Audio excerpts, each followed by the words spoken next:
আমি এখন দাঁড়িয়ে আছি শরীয়তপুর পৌরসভার সামনের যেই মাঠটি আছে সেই মাঠটিতে আমরা দেখেছি যে এখানে জেলা বিএনপি এবং তাদের অঙ্গ সংগঠনের একটা বড় সমাবেশ অনুষ্ঠিত হয়েছে। এই সমাবেশে কেন্দ্রীয় নেতাসহ আমাদের শরীয়তপুর জেলা উপজেলা এবং যেই ওয়ার্ডগুলো আছে ইউনিয়নগুলো আছে সেখান থেকেও কিন্তু দলে দলে নেতাকর্মী এখানে এসে জড়ো হয়েছেন। আমরা এখন কথা বলতে চাই আজকে সমাবেশ ঘিরে কি কি আয়োজন ছিল। এখানে আমাদের জেলা বিএনপি এবং কেন্দ্রীয় নেতারাও কিন্তু উপস্থিত আছেন জেলা যুবদল এবং স্বেচ্ছাসেবক দলের নেতাকর্মীরা।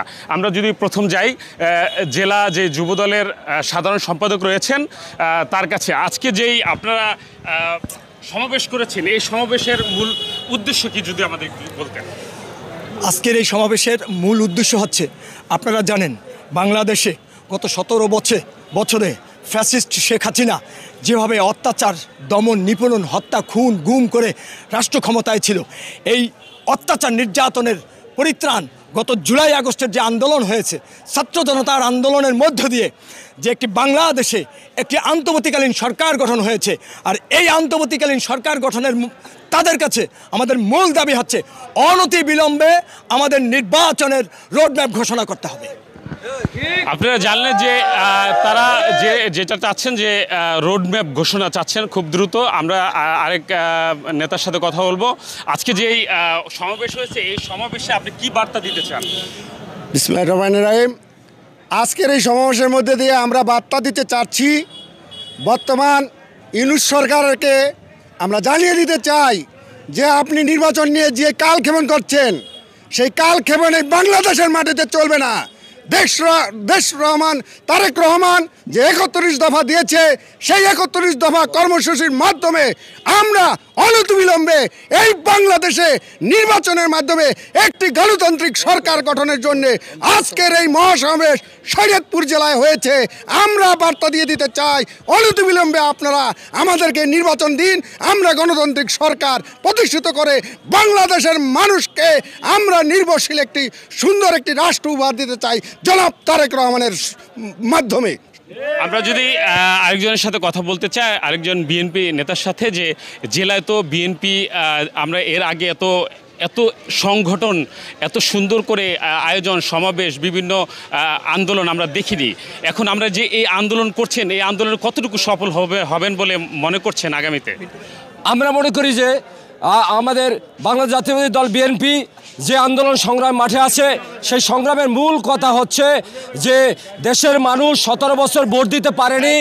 এই দেশের মানুষ একটি প্রত্যক্ষ ভোটের মাধ্যমে দেশনেত্রী বেগম খালেদা জিয়াকে ক্ষমতায় আনতে চায় এবং এই ক্ষমতার জন্যই দেশের মানুষ উদগ্রীব অবস্থায় বসে আছে যে আমরা 17 বছর ভোট দিতে পারিনি, এখন ভোট দিতে হবে, ভোট দিব এবং প্রত্যক্ষ ভোটের মাধ্যমেই এবং প্রত্যক্ষ ভোটেই পারে একটি দেশকে সুন্দর শৃঙ্খল পরিপন্থী করে, একটি দেশের স্বাধীনতা সার্বভৌমত্ব রক্ষা করে, দেশের শান্তি শৃঙ্খলা বজায় রাখতে পারে একটি প্রত্যক্ষ ভোট, একটি গণতান্ত্রিক নির্বাচন।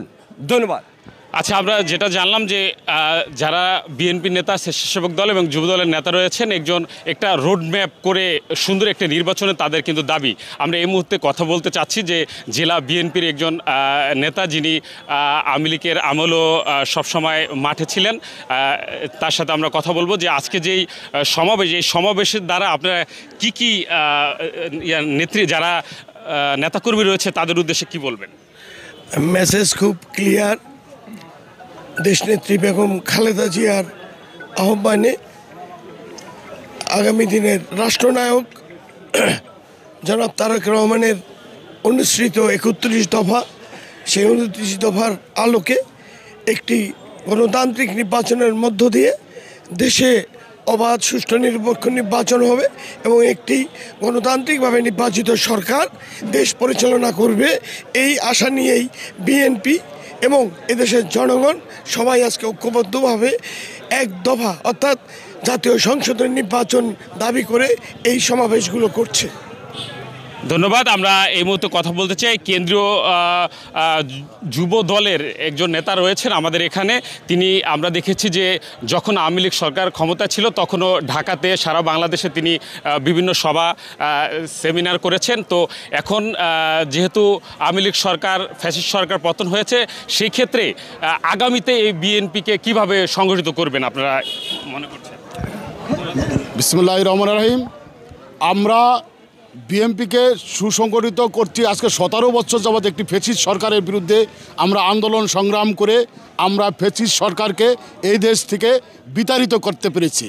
আমরা এই ফ্যাসিস্ট সরকারকে বিতাড়িত করতে পেরেছি ভোটের অধিকারের জন্য, আমাদের কথা বলার অধিকারের জন্য, মানবিকতার জন্য, ন্যায় বিচারের জন্য, দুর্নীতিমুক্ত একটি সমাজ প্রতিষ্ঠার জন্য।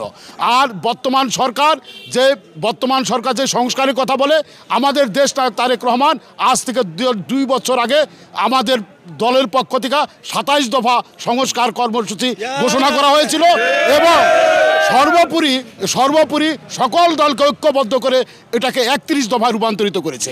আজকে যেই সংস্কারের কথা যেই সমস্ত পক্ষরা বলেন, তারা দেখেন এই 31 দফার মধ্যে যদি 2-1টি দফা যোগ করা লাগে আপনারা করেন।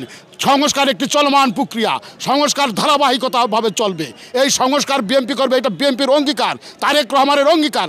আমরা সংস্কার বাস্তবায়ন করতে চাই, তবে তার আগে প্রয়োজন আজকে 15-16 বছর যাবৎ এদেশের আপামর জনগণ ভোটের অধিকার থেকে বঞ্চিত, ভোট দিতে পারে না। আমরা চাই একটি নির্বাচিত শীঘ্রই দ্রুত একটি নির্বাচনের মাধ্যমে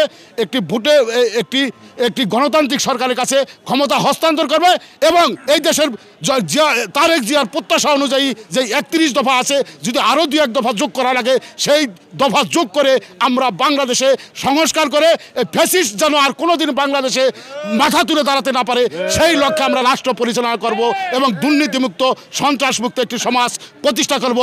ধন্যবাদ। নিত্য প্রয়োজনীয় পণ্যের মূল্যবৃদ্ধির সহনীয় পর্যায়ে রাখা, আইন শৃঙ্খলা পরিস্থিতি উন্নতি, দ্রুত গণতান্ত্রিক যাত্রাপথে উত্তরণের জন্য নির্বাচন রোডম্যাপ ঘোষণা ও রাষ্ট্রপতিত ফেসিবাদের নানা চক্রান্তের অপচেষ্টা মোকাবেলা সহ বিভিন্ন দাবিতে আজকে যে সমাবেশ হয়েছে, এই সমাবেশ যারা নেতাকর্মী রয়েছেন তারা ভাবছেন যে সফল হবে। এটাই ছিল আজকের সমাবেশের সর্বশেষ।